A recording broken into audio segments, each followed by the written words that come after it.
Half Belgian, half Japanese, and fully global, Chris Schortgen has carved out a unique path as a successful model and dedicated philanthropist. From high fashion campaigns to clean water initiatives, he exists at the intersection of image and impact.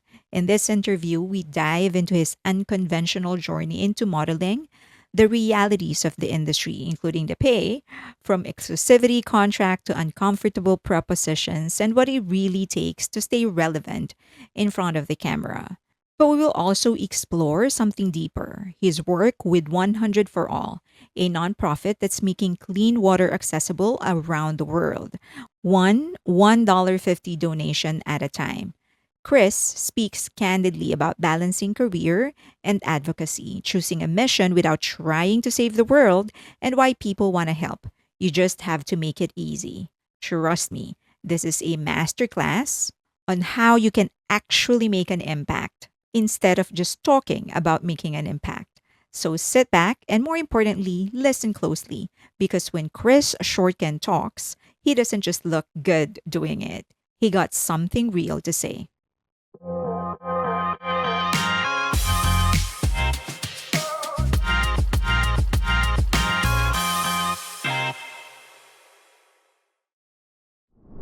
Chris, thank you for coming. Thanks for having me. I appreciate you. Okay, so we have a lot to talk about, and I'm going to start with you moving around a lot because we were just talking about that before the camera started rolling. So you said that you just came to New York. Yep, just moved back. Oh, yeah, you moved back to New York, but you don't see yourself, you can't make any long-term commitments. So Correct. can you just let us briefly know what is it that makes you move around the countries that you've been to and why you are unable to make a long-term commitment?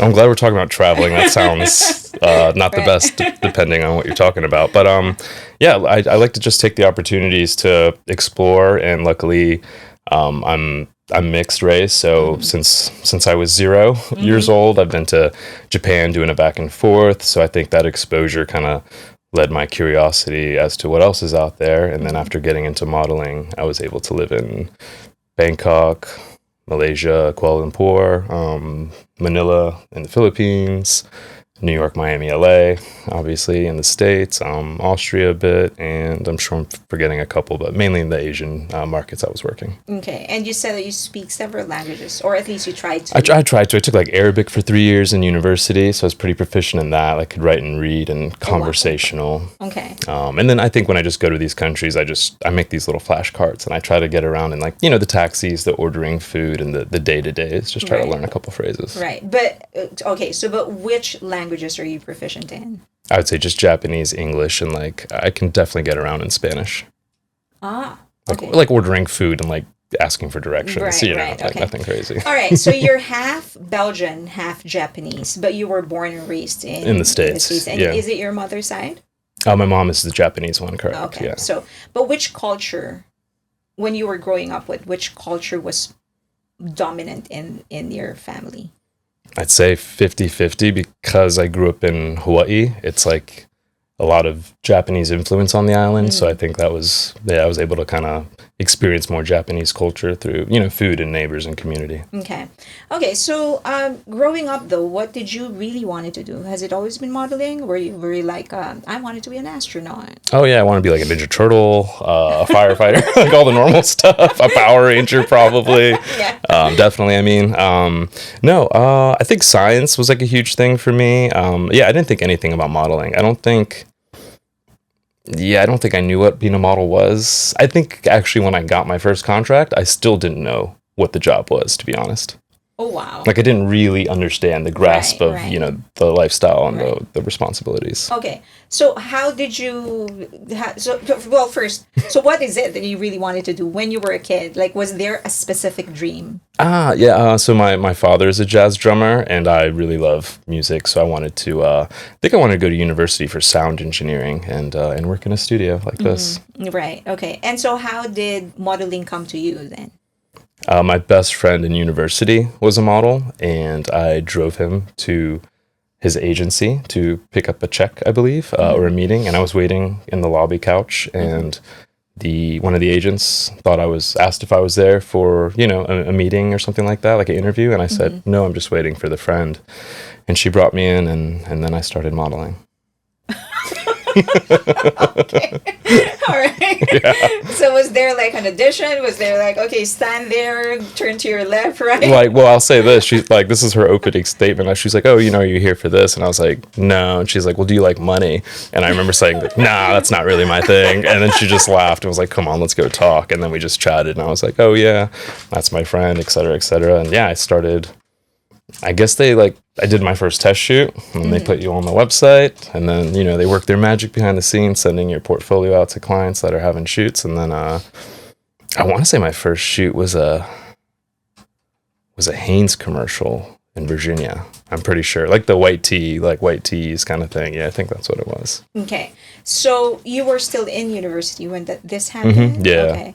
So so after graduation, you just thought, okay, might as well start. Yeah, do this full-time? the friend that kind of I was there at the agency with, he was quite successful early on, I would say. He had he was with Next. I think he was with Next, yeah, worldwide, and doing great campaigns and stuff. And he told me I should try to give it a shot. So I went to Miami to meet with a couple agencies, and yeah, also lucky enough to sign with Next Worldwide on like a 5-year contract. Okay. So there are different types of modeling. Yes. What is it that you concentrate on? I'd say for mostly, I'm a commercial model, doing commercial print, commercials on TV. I think those are the main things I do, and then just campaigns. Could be in-store displays for Target or Old Navy or Gaps. Like I'm kind of like a smiley guy next door type, that kind of vibe. So yeah, I'd say that's kind of my side of the industry. Right. Okay. And you mentioned this before. Why not do runway? It just doesn't pay that much. Okay, because we hear a lot about like the Jenner getting paid like 3.5 million to walk or whatever. Yeah, that's a bit different. That's not really what's going on for the rest of the industry, I would say. Okay, so you don't even want to try it? No, I have no interest in doing that. Yeah. I think the unglamorous stuff will really like blow your mind on how much that stuff will pay versus like maybe high fashion editorials or runway show. Sorry, say that again. The unglamorous, like non-sexy stuff is paying way more than like a runway. Like me on the cover of a Bed Bath Beyond catalog with like an apron and a thing. It's like way more than whatever you think is super sexy in Vogue. Like, promise you that. Okay, so is this what you are very successful? Yeah, I've actually seen your IG and I was like, oh, you did this. And so yeah, I've worked in an advertising agency for about 10 years. So I kind of know how much those things pay. Oh, okay. Yeah. So it's not a strange thing for me to hear that. Mm-hmm. But is this something that you want to do for good? Like this is what you want to pursue for the rest of your professional life? Yeah, I think at this point I really enjoy the refreshingness that like each day on set is a different team, different goal, and we work together. So yeah, I think I'm not burnt out. I think I've kind of carved out my niche, have a good relationship with my agents and agencies across the country. So yeah, I think I'm here to do this until someone stops calling. Okay, what would you say is the best part and the worst part of doing the job that you're doing? Is it the rejection or is it the... Maybe for some. Well, I'll say the best part first. The best part is just the opportunities to travel in the places that you might not get to experience, right? Normally. That's been just, wow, like super blessed for that. The downside is I would say it's really hard to make plans. It's such a last minute industry where like you're on hold for these days. You're on first option, second option, etc. So you can't like make plans because we work so like actually shoot so seldomly, right? Let's say you might have castings every day, but you're probably shooting a handful. So you really need that job. If that like one job is paying me, 5 to 10K, it's like, do I commit to going to, this event that is important, or I got to pay rent, this job is 10K. That part is tough to like make concrete plans. Okay. So when you do a catalog, for example, for a brand, yeah. Is there a lock-in in your contract, meaning you can't do any competing brands? Or for somebody like it's just a catalog and I can do as many brands as I can? For catalogs of like fashion apparel, no, but there will be this clause for certain industries like casinos, could be alcohol, tobacco. I think as you kind of narrow them down, like they don't want you to be the face of, two alcohol, cigarette, or casino brands. But for fashion, it's no worries. Okay. All right. Is there any brand that you don't ever want to do? I try to stay away from tobaccos and fur, like stuff, but that's kind of it, really. Not that it's a big issue. Okay. So fur because you're Yeah, I'm just not really into that. Yeah. not leather, just fur. Oh, that's a great question. Yeah. Haven't had any. I have done leather. Yeah. Yeah. I guess just fur. Yeah. You know why I say this is they have it on these little check boxes sometimes. At least back in the day they did. When you went to physical castings, like they have these little sign-in sheets, and they would have like no nudity, obviously, and like all these Right. little boxes. And I remember just checking the no fur. So No I fur. think there was no leather listed. Is why I didn't even think about it. Okay. Great point. Would you ever do nudity? No. Anything? No. Okay. All right. Okay. So, is there any indecent proposal in the industry still happening? I know. Oh yeah. Okay. Not on Smiley Chris's commercial side of things, but yeah, I think the other departments are a little bit different game. How do you handle it? I mean, I've definitely heard a bunch of stories, obviously, from like friends that are more on the fashion side than commercial. I just think it's a bummer. It's just like any industry, right? It's like people in position, and a lot of us are from small towns and big cities, and the opportunity seems achievable. So yeah, I think they just try to get away. I mean, even with rates, like it's not what it once was, right? Right. Yes, Not to be that guy, but yeah. So in an ordinary day, or let's say in an ordinary week, how many casting calls do you go to? Ooh, so the game's changed post-COVID, and we're not going to as many castings anymore. We're doing self-tapes at home. Pros and cons to that. But yeah, I wake up, I check my platforms that we use, right? And I'll have a couple castings due at different times. And if it's self-submit, I set up my tripod, my phone, and read the script, etc. But if I have to go, it's usually for a little bit more, maybe trying on clothes, or like they want me to act out a scene. But in a week, let's say if I'm doing 2 a day, that's like 10 at least. Okay. And by average, how many of that would you book? Like 1. Wow. Like 1 a week. Okay. And for the rest that you don't book, do they actually give you a no, or it's like if they don't respond, it means a no? Oh yeah, no, you don't even ask. Like just Ah. yeah. I mean, the big ones, when you get down to like the last, you're the top 2 or 3, like they'll release you from your hold, and they'll tell you that. But if you're just casting and it's like kind of a general first step, if you don't hear, just keep on living your life. Right. Yeah, just continue.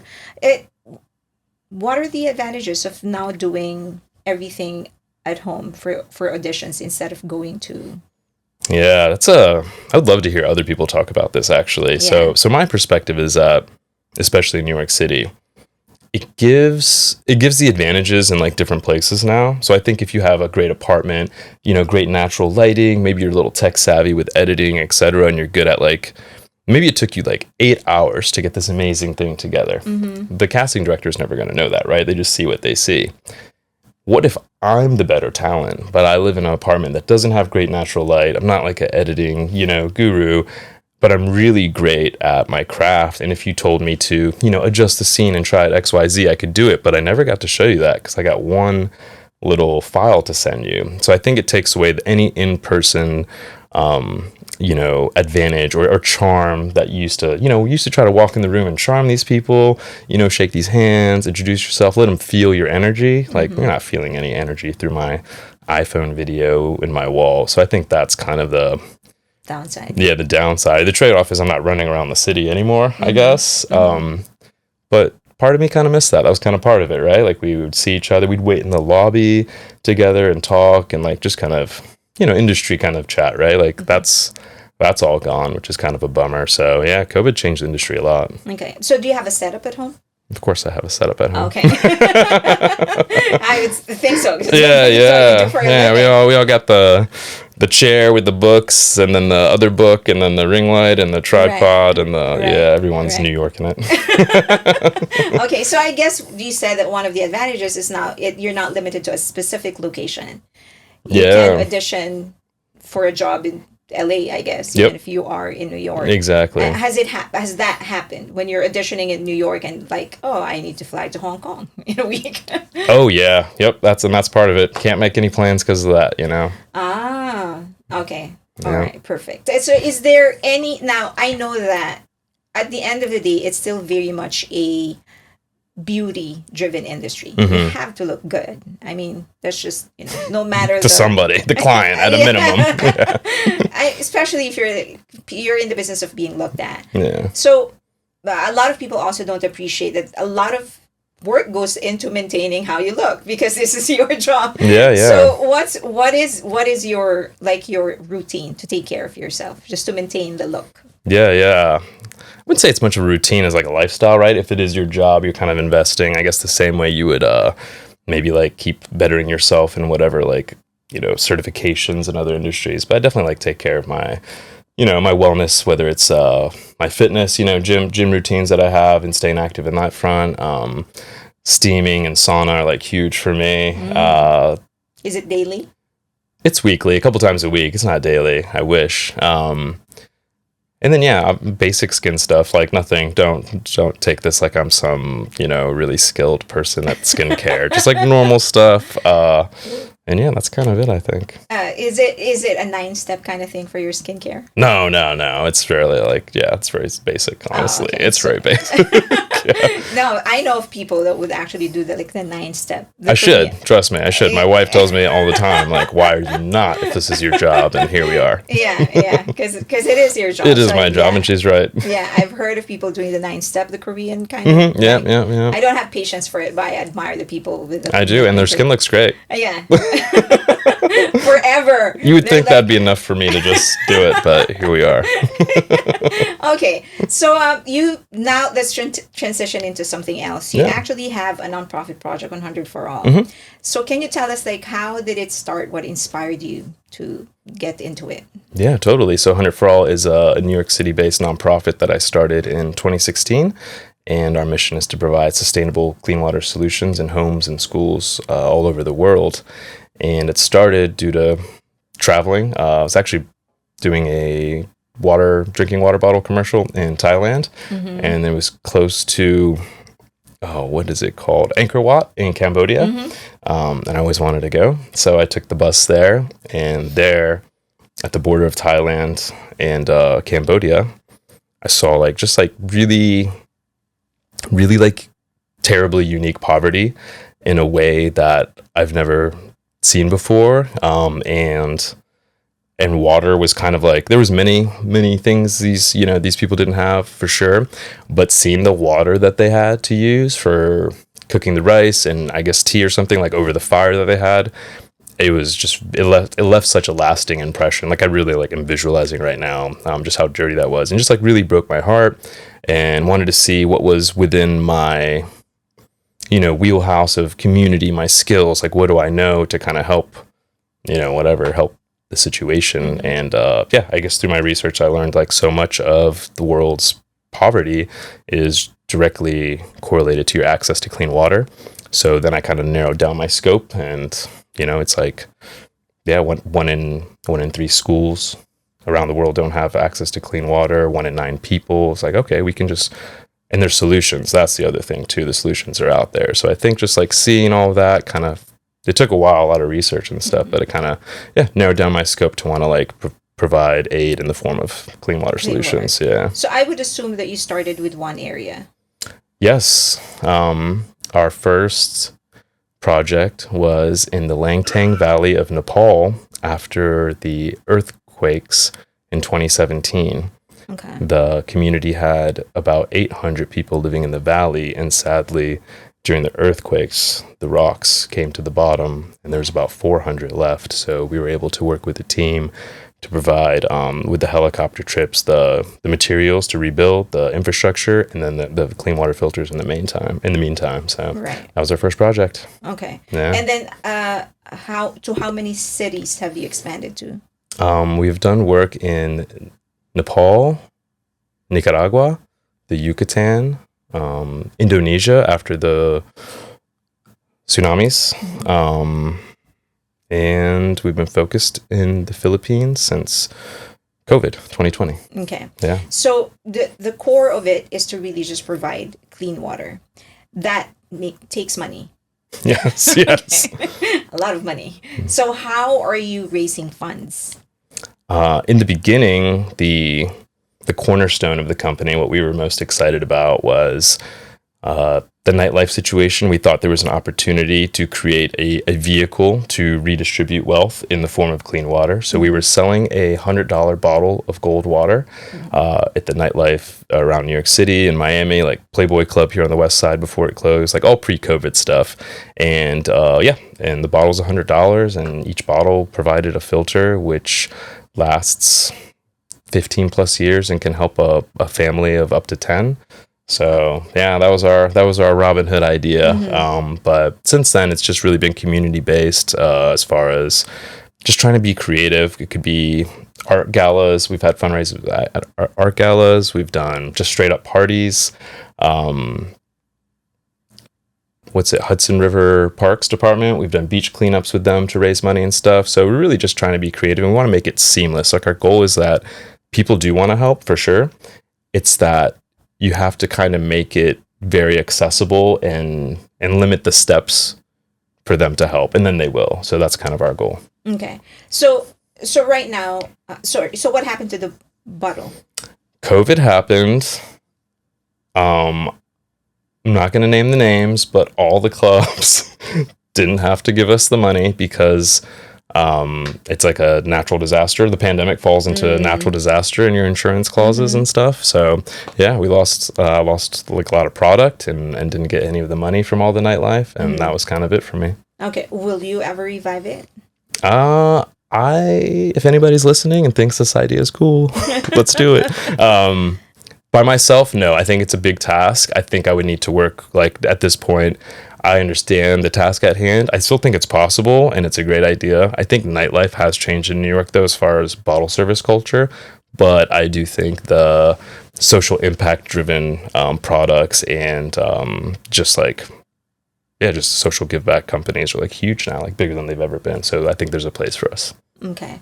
Okay. So now what's happening is that you're organizing events to raise funds and then, finance the projects that you're making. How are you organizing these events? What kind of help? Is there like a board? Regular people that you're working with? Because it's tough, actually. It's tough. Yeah. So how do you make it happen? Just do my best. There's no board, there's no company really as far as like a team behind me. It's just a lot of people who believe in the work through the transparency that I think we've laid out for the past 8 years. Like, really just donate their time. They donate venues, time, resources, all sorts of things. It's not just money that helps make it, but all these people kind of helping within what's in their wheelhouse of their skills or resources have helped put it together. So yeah, it's just me and ideas and Googling. I know, but that's tough. Yeah, it's tough, but that's kind of the point. Is like like, even if, like, so I'm huge in a dollar to impact.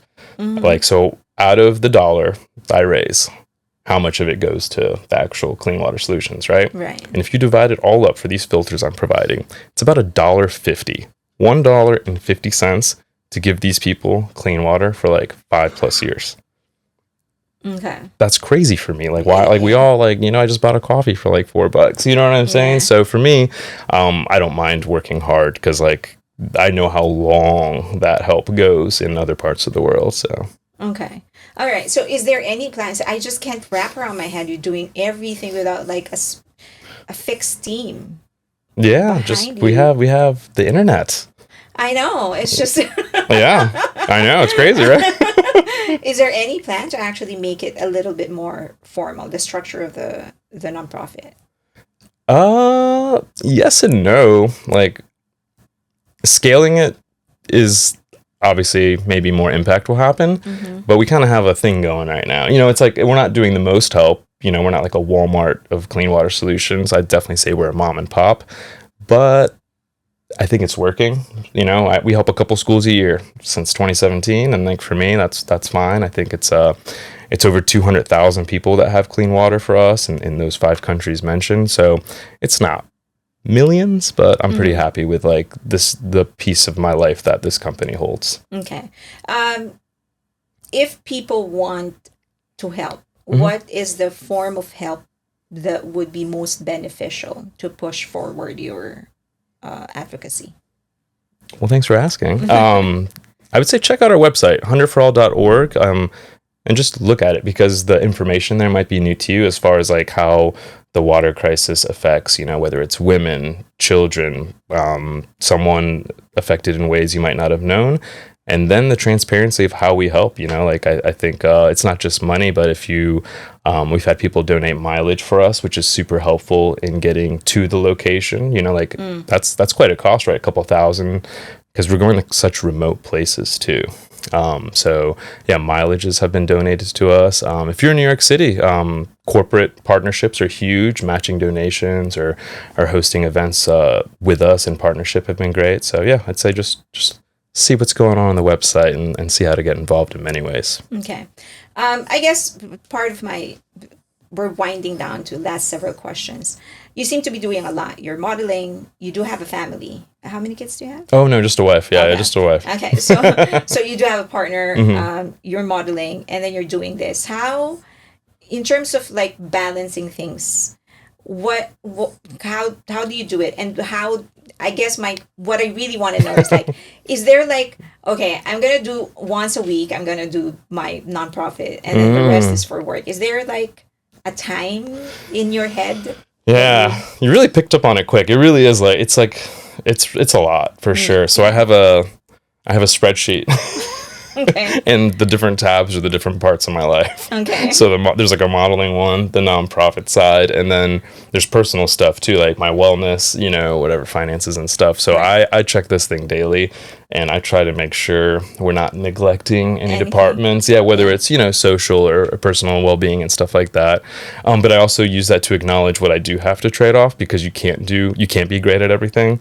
So I've like experimented in my 20s with like, all right, let me like cut out, doing so many maybe social things with friends, or let me cut out the time that I take. Let's say I cut out weightlifting one year and just did yoga to see if that time would buy me anything. I don't know.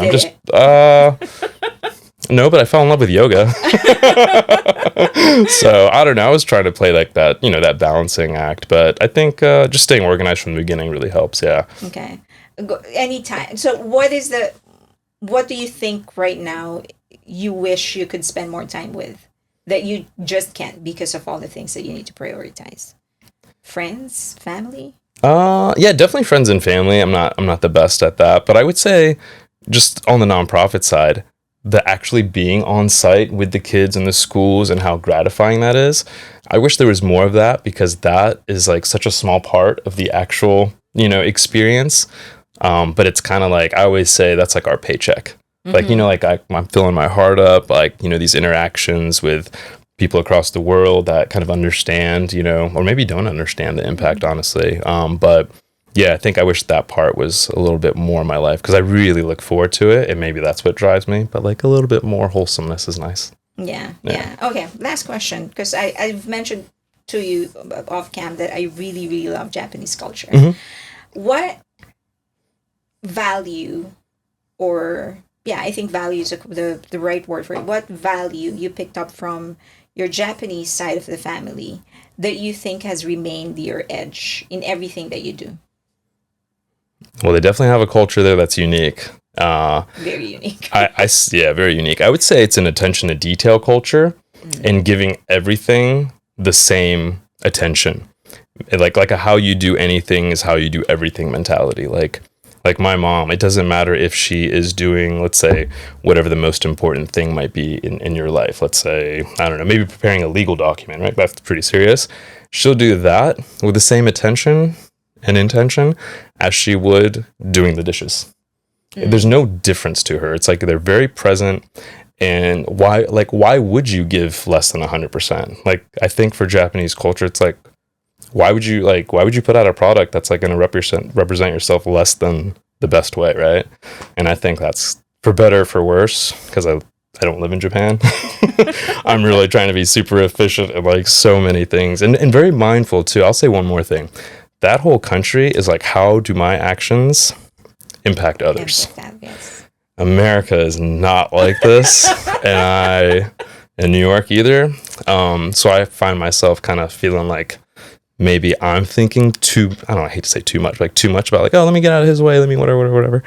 When like no one else cares at all, right? Like everyone's just like looking out for themselves. I think that's kind of a tough thing if you're mixed Japanese and if you like been in that culture, because I was like kind of in school there for my early years. Like that's kind of interesting because I'm definitely not changing anyone's mind about that here, right? Yeah. I remember. So we used to work with a Japanese-owned advertising agency, Dentsu and Young, and I remember being in their office, and in the common spaces, even in the kitchen, it was so quiet. It was so quiet. Yeah. And so at some point, I think I just asked one of the people there who happened to be Japanese and Filipino. And she was like, oh, so she explained to me that part of the culture of Japanese is to always think of how your action is going to impact out others. Yeah. And so creating noise in a common space may not be something that other people welcome. Yep. So you don't do it. So she said, if you go to their subways, their trains, it's so quiet. So like you can hear a pin drop. And that's part of it. I said, that's going to drive me crazy. Yeah. I said, yeah, it's just how it is. Everything is so quiet. But yes, I enjoy that part of the Japanese culture, the attention to detail. What they do in one thing is how they do everything. So, but also it's nerve-wracking because I feel like whenever I work with them, I can't make mistakes. Yeah. It's a catch-22. Yeah, like they're so perfect. Like once they put something out there, it's so polished that if oh my god, like if you make a mistake, it's so embarrassing. Yep. I know the feeling. Yeah. Okay. Thank you, Chris. Yeah. Thank you so much for having me. No, thank you for coming. And I hope if there's any help that I can give for your nonprofit, just let me know. I do marketing, so I appreciate that. Yeah. No, thanks for giving me a platform to share my story. Of course. Thank you, and I hope that you book more jobs.